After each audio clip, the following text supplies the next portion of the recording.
Hola, ¿qué tal amigo? Nuevamente nos encontramos para continuar reflexionando juntos en torno a la palabra de Dios. Y continuamos todavía con la parábola del Hijo Pródigo. ¡Qué parábola extraordinaria! ¿Cuántas lecciones nos deja a cada uno de nosotros? Hoy veremos esa parte de la parábola donde el Hijo Pródigo, luego de haberse dado cuenta de la condición donde estaba, vuelve en sí, reflexiona, comprende finalmente qué es lo que estaba ocurriendo en su vida y se da cuenta que el mejor lugar donde él podría estar es en la casa de su padre. Pues aun aquellos que no eran hijos, que no tenían derecho de sangre en la familia, podían comer cada día. No le faltaba lo necesario para su sustento. El Evangelio de Lucas, en el capítulo 15, menciona la reflexión de este hijo pródigo, que dice: ¿cuántos jornaleros en la casa de mi padre tienen abundancia de pan y de agua, y yo aquí perezco de hambre? Y a continuación dice: me levantaré e iré a mi padre y le diré: Padre, he pecado contra el cielo y contra ti, no soy digno de ser llamado tu hijo. La actitud que nosotros vemos aquí en el hijo pródigo es el deseo de confesar al padre, reconociendo que él se había equivocado. Así que hoy quiero hablar contigo acerca del arrepentimiento, de la confesión y del perdón. ¿Qué es el arrepentimiento? Primeramente, déjame decirte que el arrepentimiento no es remordimiento. El arrepentimiento no es tener miedo a lo que va a acontecer como resultado de lo que uno ha hecho. No es tener miedo a las consecuencias del acto que uno ha cometido. Una persona puede cometer un acto delictivo, pero no estar arrepentido. Sin embargo, tener remordimiento y tener temor de las consecuencias de lo que va a acontecer, pero no experimentar un auténtico arrepentimiento. El arrepentimiento implica un reconocimiento de que el acto ha sido equivocado, de que el acto ha sido un yerro, una falta, que ha herido no solo el corazón de Dios, sino el corazón del prójimo probablemente, de que ha producido un daño moral o un daño ético en uno al haber cometido ese acto, y incluye también lo que podríamos llamar dolor por la falta cometida, dolor por el pecado. Este reconocimiento no es necesariamente un reconocimiento que nos lleva a nosotros a entrar en una depresión. No es que cuando nosotros nos arrepentimos tenemos que estar deprimidos. Tampoco es necesario demostrar el arrepentimiento. En las culturas del cercano oriente, el arrepentimiento se demostraba, el dolor se demostraba a través de diferentes formas, pero una de las formas de mostrar el arrepentimiento era a través de actos externos, como echarse ceniza sobre la cabeza, vistiendo una tela de silicio, una tela áspera que dañaba el cuerpo. Eran todas señales, digamos, de arrepentimiento. Esto quiere decir que el arrepentimiento debe ser sentido. Realmente debo experimentar el arrepentimiento, pero no hace falta que para que yo esté arrepentido flagele mi cuerpo. El arrepentimiento, por lo tanto, es un reconocimiento de la falta cometida. Es un reconocer que uno ha transgredido la voluntad de Dios y por lo tanto necesita confesar la falta que ha cometido.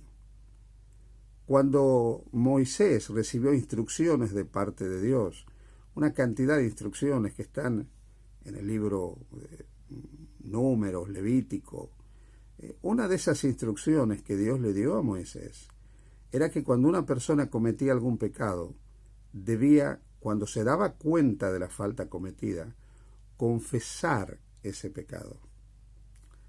Por eso es importante la confesión. El Salmo 32 nos habla acerca de cómo Dios perdona cuando nosotros confesamos nuestros pecados. El salmista dice: mi pecado te declaré y no encubrí mi iniquidad.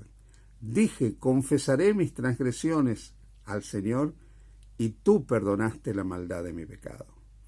Así que un aspecto importante luego del arrepentimiento es la confesión. Pero aquí viene un tema que es del todo interesante. ¿A quién debe ser hecha la confesión? El Salmo 32 nos indica claramente que la confesión debe ser hecha a Dios. O Isaías capítulo 1, versículo 18, donde se nos dice: venid y estemos a cuenta. Si vuestros pecados fueran como la grana, como la nieve, serán emblanquecidos. Si fueran rojos como el carmesí, vendrán a ser como blanca lana. Dios nos invita a ir a Él para ponernos a cuenta con Él. Durante siglos, en la historia del cristianismo se enseñó que los seres humanos debían confesar sus pecados a otros seres humanos, porque estos seres humanos que ejercían de mediadores entre Dios y el hombre, por una función sacerdotal que había creado la Iglesia, podían absolver al que confesaba el pecado. Tomando un texto del apóstol Santiago que dice: confesaos vuestra falta los unos a los otros, se argumentaba que existía la confesión auricular al sacerdote como un camino para la obtención del perdón. Pero es que el texto de Santiago nos enseña a confesarnos entre nosotros. Si yo he ofendido a mi hermano, voy a ir a reconocer delante de él lo que yo he hecho y le voy a pedir perdón por la falta cometida. El texto no está diciendo que debo confesarme ante ningún sacerdote, porque básicamente, desde el punto de vista del Nuevo Testamento, todos somos sacerdotes, y el que ostenta el sacerdocio inmutable e intransferible es Jesucristo. Él es nuestro gran sumo sacerdote que intercede por nosotros en el santuario celestial. Por lo tanto, la confesión debe ser hecha al Padre, debe ser hecha a Dios. Y Primera de Juan, capítulo 1, versículo 9, nos dice claramente que si nosotros confesamos a Dios nuestros pecados, Dios es fiel y justo para perdonar nuestros pecados y limpiarnos de todo mal. Así que, como es necesario el arrepentimiento, que lo produce el Espíritu Santo en nosotros, Hechos capítulo 11 dice claramente que el Espíritu Santo da arrepentimiento para vida. Así que el Espíritu Santo promueve el arrepentimiento en nuestra vida, y el Espíritu Santo nos impulsa también a confesar lo que hemos hecho, a reconocer la falta que nosotros hemos cometido. El arrepentimiento y la confesión son fundamentales para que nosotros podamos recibir el perdón.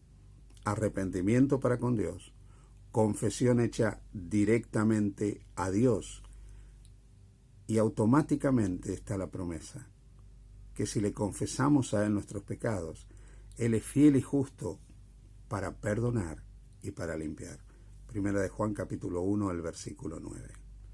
Así que Dios promete perdonarnos, promete absolvernos. ¿Qué significa esto? ¿Qué significa el perdón?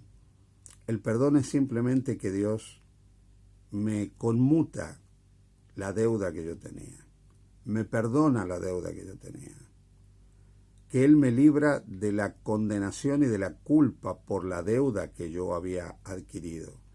Él levanta la sentencia de muerte eterna que pesa sobre mí por causa de haber transgredido su voluntad, de haber pecado. El perdón, por lo tanto, es una liberación de la culpa y de la condenación del pecado. Pero más aún, el perdón implica que Dios se olvida de lo que yo he hecho. Dios no es un Dios rencoroso, no es un Dios que luego me refriega en la cara los actos equivocados que yo he cometido. Dios no solo perdona, sino que también olvida.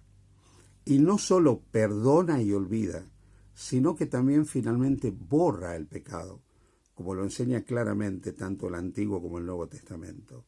Existe un punto en el plan de salvación donde Dios borra definitivamente los registros de pecado de la vida de cada persona, para que no quede recuerdo del pecado, para que no quede registro del pecado. Así que tenemos un Dios que perdona incansablemente, amablemente, bondadosamente, perdona completamente y luego borra definitivamente los registros de pecado que hay en nosotros. Por esto, como expresa la carta del apóstol Pablo a los Hebreos en el capítulo 4, versículos 14 al 16, donde nos habla de Jesús como nuestro intercesor, que experimentó tentaciones como nosotros, pero no pecó, y por eso también puede ser nuestro Salvador. Hay una invitación que se nos hace. Acerquémonos confiadamente al trono de la gracia para encontrar auxilio en el oportuno socorro. O como dice Jesús: vengan a mí los que están trabajados y cargados, yo los haré descansar. O como Él también expresa en el Evangelio de Juan: el que a mí viene no le echo fuera. Podemos ir con seguridad, con certeza, con confianza, pedir perdón, no importa la magnitud del mal cometido, no importa el pecado cometido. Pidamos perdón y recibiremos el perdón. Deja que el Espíritu Santo te guíe al arrepentimiento.